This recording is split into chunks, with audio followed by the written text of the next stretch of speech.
सुप्रभात बच्चों। ऑनलाइन कक्षा में आप सभी का स्वागत है। मैं मनोज साहू। आज मैं पढ़ाने जा रहा हूँ आप लोगों को कक्षा 12वीं के विज्ञान पुस्तक के पाठ 3 अतीत में दबे पाँव, है ना। इस पाठ के 2 भाग पढ़ चुके हैं। आइए आज तीसरा भाग पढ़ेंगे, है ना। तो पिछले क्लास में हम लोगों ने पढ़ा है कि सिंधु घाटी की सभ्यता 5000 साल प्राचीन है और यहाँ की जो नगर योजना है ना, वो बहुत ही उन्नत था, बढ़िया था, है ना। यहाँ वहाँ की उस समय की वास्तुकला भी बहुत ही बढ़िया हुआ करता था, है ना। और तांबे और पत्थर के औजार वगैरह बहुतायत में प्रयोग होता था और वो खेती किसानी करना भी बहुत अच्छे ढंग से जानते थे और पशुपालक भी थे, मतलब पशुपालन भी पालन करते थे पशुओं का, है ना। चलिए आइए आज उसके आगे का पाठ देखते हैं, शुरू करते हैं। विद्वानों का मानना है कि जहाँ ज्वार बाजरा और रागी की उपज भी होती थी, लोग खजूर खरबूजे और संतरे उगाते थे, झाड़ियों से बेर जमा करते थे, कपास की खेती भी होती थी। कपास को छोड़कर बाकी सब के बीज मिले हैं और उन्हें परखा गया है। कपास के बीज तो नहीं, पर सूती कपड़ा मिला है। ये दुनिया में सूत के 2 सबसे पुराने नमूनों में एक है। दूसरा सूती कपड़ा 3000 ईसा पूर्व का है, जो जॉर्डन में मिला। मोहनजोदड़ो में सूत की कताई बुनाई के साथ रंगाई भी होती थी। रंगाई का एक छोटा कारखाना खुदाई में मधुस्वरूप उत्स को मिला था। छालटी अर्थात लिनन, है ना, लिनन का जो अभी कपड़ा आता है ना, तो वैसी छालटी और ऊन कहते हैं, जहाँ सुमेर से आयात होते थे। ठीक है, ये जो ऊन जो है वो यहाँ सुमेर से आयात होते थे, मतलब वहाँ से सुमेर से यहाँ लाते थे। शायद सूत उनको निर्यात होता हो, जैसा कि बाद में सिंध से मध्य एशिया और यूरोप को सदियों हुआ। ठीक है, यहाँ से सूतों का निर्यात हुआ था मध्य एशिया और यूरोप को, है ना। प्रसंगवश, मतलब इसी संदर्भ में मेसोपोटामिया के शिलालेखों में मोहनजोदड़ो के लिए मेलुआ शब्द का संभावित प्रयोग मिलता है। महाकुंड के उत्तर पूर्व में एक बहुत लंबी सी इमारत के अवशेष हैं।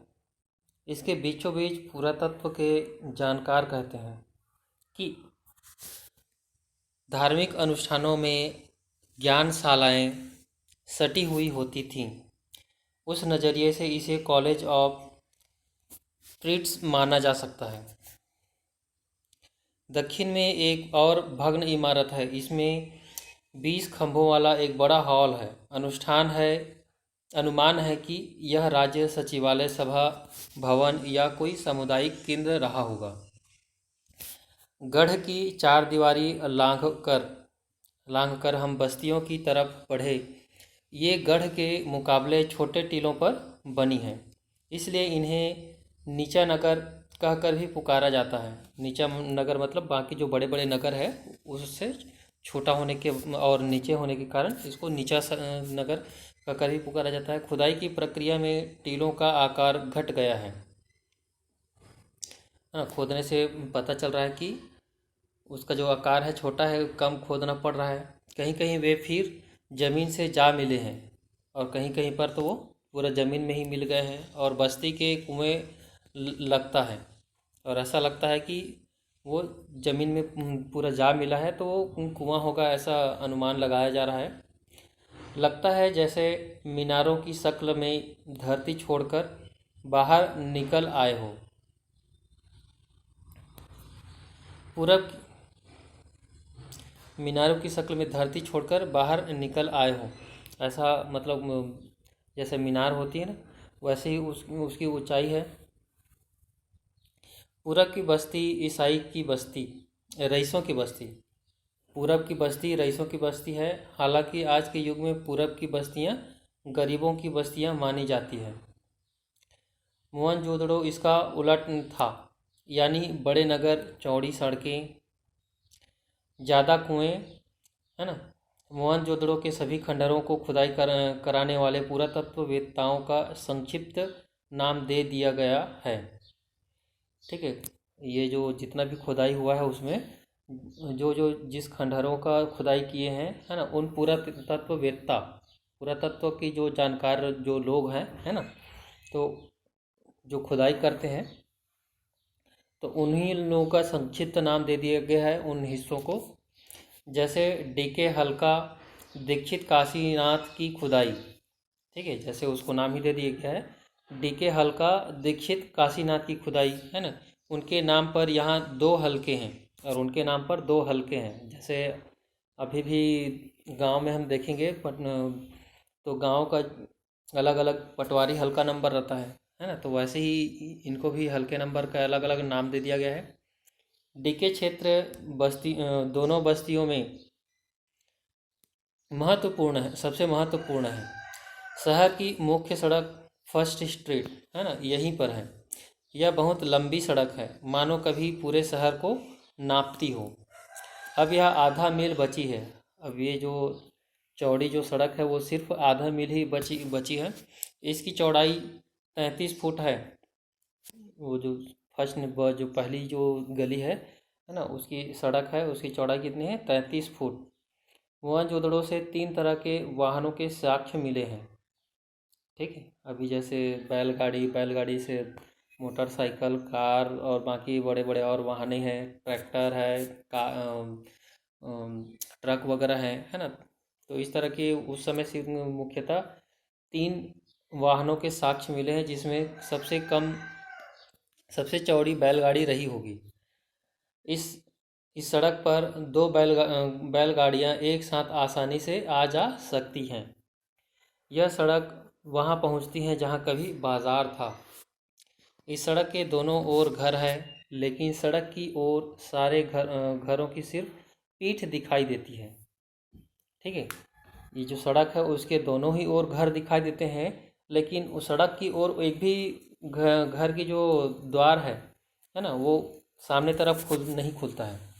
ठीक है, सड़क की ओर, लेकिन सड़क की ओर सारे घरों की पीठ दिखाई देती है, मतलब उधर दरवाज़ा नहीं खुलता है, यानी कोई घर सड़क पर नहीं खुलता, उनके दरवाजे अंदर गलियों में हैं। दिलचस्प संयोग है कि चंडीगढ़ में ठीक यही शैली 50 साल पहले कार्बूजिए ने इस्तेमाल की। ठीक है, ठीक, और ऐसी ही शैली चंडीगढ़ में ठीक यही शैली 50 साल पहले कार्बूजिए ने इस्तेमाल की। वहाँ भी कोई घर मुख्य सड़क पर नहीं खुलता। आपको किसी के घर जाने के लिए मुख्य सड़क से पहले सेक्टर के भीतर दाखिल होना पड़ेगा, मतलब उससे जो छोटी गली है ना, उसमें जाना पड़ेगा। फिर घर की गली में, उसके बाद फिर घर की गलियों में जाना पड़ेगा। फिर घर में, है ना। क्या कार्बूजिए ने यह सीख मोहनजोदड़ो से ली? कहते हैं कविता में से कविता निकली है। कलाओं की तरह वास्तुकला में भी कोई प्रेरणा चेतन अवचेतन ऐसे ही सफ़र करती होगी। ढकी हुई नालियाँ मुख्य सड़क के दोनों तरफ समांतर दिखाई देती हैं। दोनों तरफ नालियाँ हैं, वो भी पक्के ईंटों से और ढकी हुई, पक्की ईंटों से नाली बनी है और उन पक्के ईंटों से ही वो ढकी हुई है। बस्ती के भीतर भी इनका यही रूप है और बस्ती के अंदर भी ऐसे ही नालियाँ दिखाई देती है। हर घर में एक स्नानघर है। स्नानघर मतलब बाथरूम, नहाने का स्थान। घरों के भीतर में से पानी या मैल की नालियाँ बाहर हौदी तक आती है। ठीक है, घरों के भीतर से या फिर जो गंदा नालियाँ हैं, है ना, वो दोनों बाहर हौदी तक आती है और फिर नालियों के जाल से जुड़ जाती है। ठीक है, बाहर हौदी बड़ा सा हौदी जैसे है वहाँ इकट्ठा होता है और फिर वो बाकी जो जो घर के बाहर जो नालियाँ हैं उसमें मिल जाती है। कहीं कहीं वे खुली हैं पर ज़्यादातर बंद है। कहीं कहीं पर वो खुला हुआ है, खुली हुई है नालियाँ, लेकिन अधिकतर जगह वो क्या है, बंद है। स्वास्थ्य के प्रति मोहनजोदड़ो के बासिंदों के सरोकार का यह बेहतर उदाहरण है। बासिंदों मतलब क्या, वहाँ के रहने वाले लोग, है ना। बस्ती के भीतर छोटी सड़कें और उनसे छोटी गलियां भी, छोटी सड़कें 9 से 12 फुट तक चौड़ी है। और जो छोटी सड़कें हैं वो 9 से 12 फुट तक चौड़ी है ना। इमारतों से पहले जो चीज़ दूर से ध्यान खींचती है वह है कुओं का प्रबंध। ठीक है, कुओं को कैसे उसका जो रख रखाव है वो दूर से ही ध्यान खींचता है। ये कुएं भी पकी हुई एक ही आकार के ईंटों से बने हैं। ठीक है, और कुएं भी एक ही आकार के जो पक्के ईंटें हैं उसी से बने हुए हैं। इतिहासकार कहते हैं कि सिंधु घाटी सभ्यता संसार में पहली ज्ञात संस्कृति है जो कुएं खोदकर भूजल तक पहुंची। ठीक है, ये जो पहली सभ्यता है ना, जो ऐसी संस्कृति है जो कुएं खोदकर पानी निकालने की जानकारी थी और उसके उपयोग करते थे। उनके मुताबिक केवल मोहनजोदड़ो में 700 के करीब कुएं थे। सिर्फ मोहनजोदड़ो में कितने, 700 के करीब, है ना।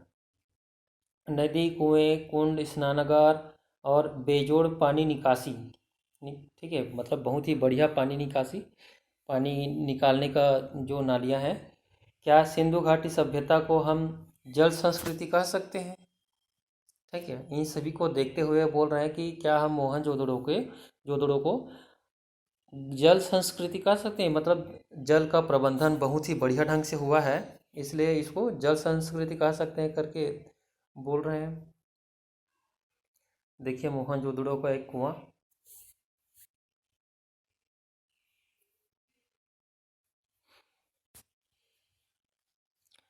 बड़ी बस्ती में पुरातत्व शास्त्री काशीनाथ दीक्षित के नाम पर एक हल्का डीके जी कहलाता है। इसके घरों की दीवारें ऊंची और मोटी है। मोटी दीवार का अर्थ यह लगाया जाता है कि उस पर दूसरी मंजिल भी रही होगी। जैसे हम अभी घर बनाते हैं तो नीचे अगर बहुत ज़्यादा मोटी कॉलम देंगे तो उसके ऊपर उतनी ही ज़्यादा ऊंची बिल्डिंग उसमें बना सकते हैं। तो इसी के अनुसार अनुमान लगा रहे हैं कि मोटी दीवार है तो उसके ऊपर और दूसरी मंजिल भी रही होगी, ऐसा अनुमान लगा रहे हैं लोग, है ना। कुछ दीवारों में छेद है जो संकेत देते हैं कि दूसरी मंजिल उठाने के लिए शायद यह सहतीरों की जगह हो। सभी घर ईंटे के हैं, एक ही आकार के ईंटे, कितना, 1:2:4 के अनुपात की, है ना। सभी भट्ठी में पकी हुई है, सभी जो है भट्ठी में पकी हुई है। हड़प्पा से हटकर यहाँ पक्की और कच्ची ईंटों का मिला जुला निर्माण उजागर हुआ है।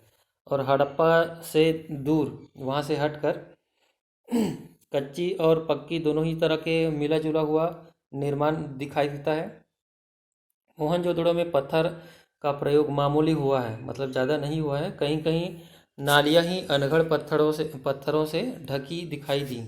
कहीं कहीं पर ऐसी पत्थरों से अनगढ़, मतलब उसका कोई तराशा नहीं गया है, जैसे मिला वैसे ही उसको पत्थरों से उसको ढक दी गई थी नालियों को।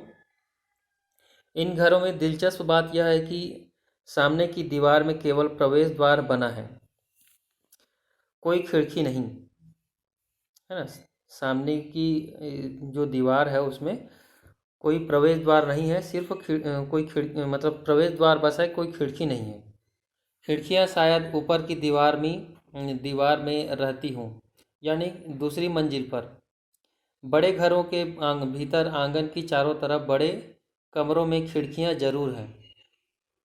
बड़े आंगन वाले घरों के बारे में समझा जाता है कि कुछ उद्यम होता होगा, कुम्हारी का काम या कोई धातु कर्म। हालांकि सभी घर खंडहर हैं और दिखाई देने वाले चीज़ों से हम सिर्फ अंदाज़ा लगा सकते हैं, मतलब अनुमान ही लगा सकते हैं, प्रमाणिक तौर पर कुछ नहीं कह सकते इन सभी बातों के लिए। घर छोटे भी हैं और बड़े भी, लेकिन सब घर एक कतार में हैं। ज़्यादातर घरों का आकार तकरीबन 30-20 फुट का है ना, 30 × 30, 30 × 30 का फुट का होगा। कुछ इससे दुगने और कुछ तिगुने आकार के भी हैं। ठीक है, अधिकतर जो घर है ज़्यादातर वो 30 × 30 के फुट के हैं, और उस कोई कोई उसके दुगने हैं और कोई कोई उसके तिगने भी हैं। इनकी वास्तुशैली कमोबेश एक सी प्रतीत होती है ना। इसकी जो वास्तुशैली है, जो बनावट है, वो सभी का एक ही जैसे है, अब बस आकार बस छोटा है ना। व्यवस्थित और नियोजित शहर में शायद इसका भी कोई कायदा नगरवासियों पर लागू हो।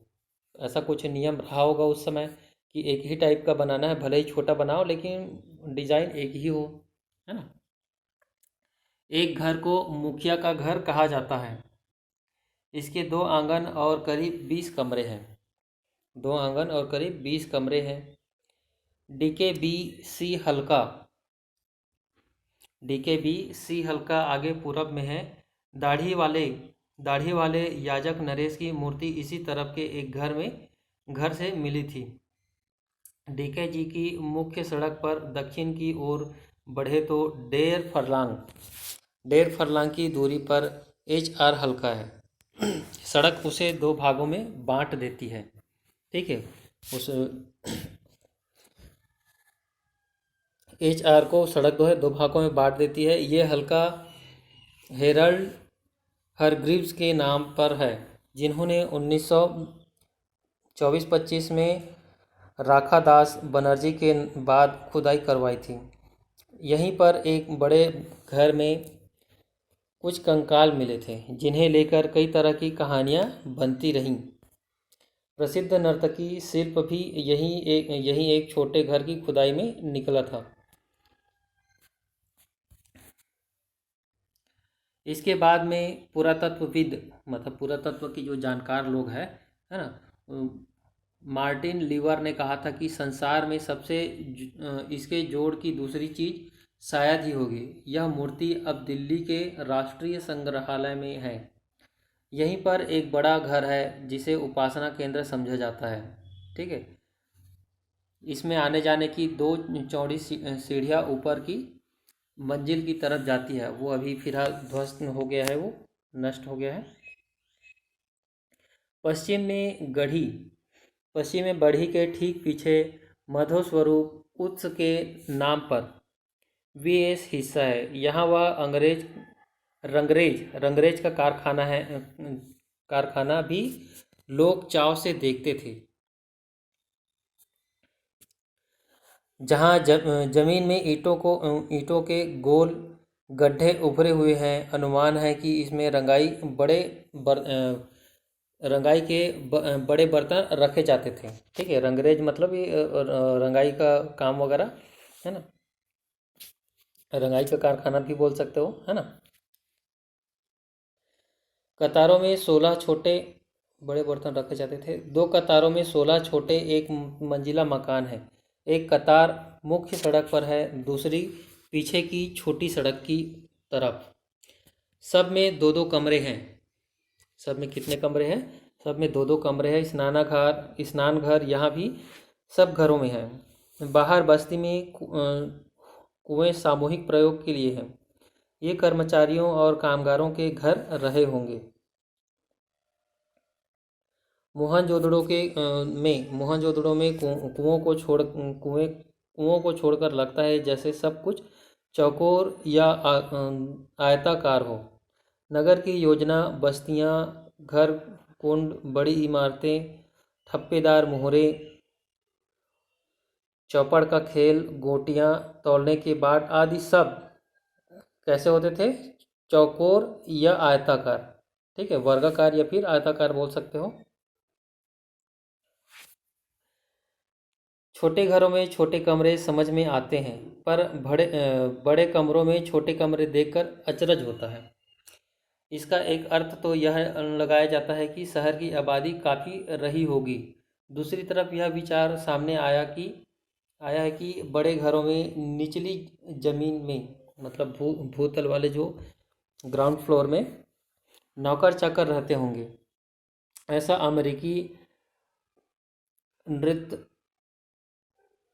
नृतत्व शास्त्री, ठीक है, नृतत्व शास्त्री ग्रेगरी पासेल का मानना है। बड़े घरों के आंगन में चौड़ी सीढ़ियाँ हैं। कुछ घरों में ऊपर की मंजिल के निशान हैं, पर सीढ़ियाँ कहीं है, पर सीढ़ियाँ नहीं है। ठीक है, मतलब ऊपर मंजिल के निशान हैं लेकिन सीढ़ियाँ नहीं है। शायद यहाँ लकड़ी के सीढ़ियाँ रही हो जो कालांतर में नष्ट हो गई। संभव है ऊपर की मंजिलों में ज़्यादा खिड़कियाँ, झरोखे और साज सज्जा रही हो। लकड़ी का इस्तेमाल भी बहुत संभव है पूरे घर में होता हो। कुछ घरों में बाहर की तरफ सीढ़ियों के संकेत हैं, है ना। यहाँ शायद ऊपर और नीचे अलग अलग परिवार रहते होंगे। छोटे घरों की बस्ती में छोटी संकरी सीढ़ियाँ हैं। उनके पायदान भी ऊंचे हैं। उनके पायदान भी कैसे हैं? ऊंचे हैं। ऐसे जगह की तंगी की वजह से होता होगा। ठीक है, जगह की कमी के कारण ऐसा होता होगा करके बोल रहे हैं, अनुमान लगा रहे हैं। गौर किया कि मोहनजोदड़ो के किसी घर में खिड़कियों या दरवाज़ों पर छज्जों के चिन्ह नहीं हैं। गर्म इलाकों के घरों में छाया के लिए यह आम प्रावधान है। क्या उस वक्त यहाँ इतनी कड़ी धूप नहीं पड़ती होगी? मुझे मोहनजोदड़ो की जानी मानी मोहरों के पशु याद हो आए। शेर, हाथी या गैंडा इस मरुभूमि में नहीं रह सकते। ठीक है, वहाँ के जो मोहर है, सिक्के हैं, है ना, उसमें पशुओं के चित्र अंकित थे, है ना। कौन कौन से? शेर, हाथी या गैंडा। और ये सभी प्राणी जो है मरुस्थल में नहीं रह सकते। क्या उस वक्त यहाँ जंगल भी थे? यह तथ्य स्थापित हो चुका है। ठीक है, यह तथ्य स्थापित हो चुका है कि यहाँ अच्छी खेती होती थी, है ना। मतलब ये दिखाई तो दे ही, समझ में तो आता है कि वहाँ खेती होती थी, तो हो सकता है वहाँ मरुस्थल ना हो करके जंगल रहा हो। पुरातत्वी श्रीन रत्नाकर का मानना है कि सिंधुवासी कुओं से सिंचाई कर लेते थे। दूसरे मोहनजोदड़ो की किसी खुदाई में नहर होने का प्रमाण नहीं मिले हैं, यानी बारिश उस काल में काफ़ी होती होगी। क्या बारिश घटने और कुओं के अत्यधिक इस्तेमाल से भूतल जल भी, जो ग्राउंड वाटर है ना, वो भी पहुंच से दूर चला गया? क्या पानी के अभाव में यह इलाका उजड़ा और इसके साथ सिंधु घाटी की समृद्ध सभ्यता भी? ठीक है, ध्यान में रखिए ये क्या आप बोल रहे हैं कि हो सकता है कि जनसंख्या ज़्यादा होने के कारण पानी का इस्तेमाल ज़्यादा बढ़ गया होगा, है ना। और इसी के कारण दिनों दिन ज़मीन का जो ग्राउंड लेवल है ना, जल का, है ना, वो नीचे चला गया और ऐसे धीरे धीरे पानी के अभाव में ये जो इलाका है, ये जो सभ्यता है, वो धीरे धीरे उजड़ता गया, है ना। और उसके साथ ही सिंधु घाटी की समृद्ध जो सभ्यता है वो भी उजड़ता गया। आइए आज क्लास यहीं समाप्त करते हैं, आगे कल पढ़ेंगे अगले क्लास में।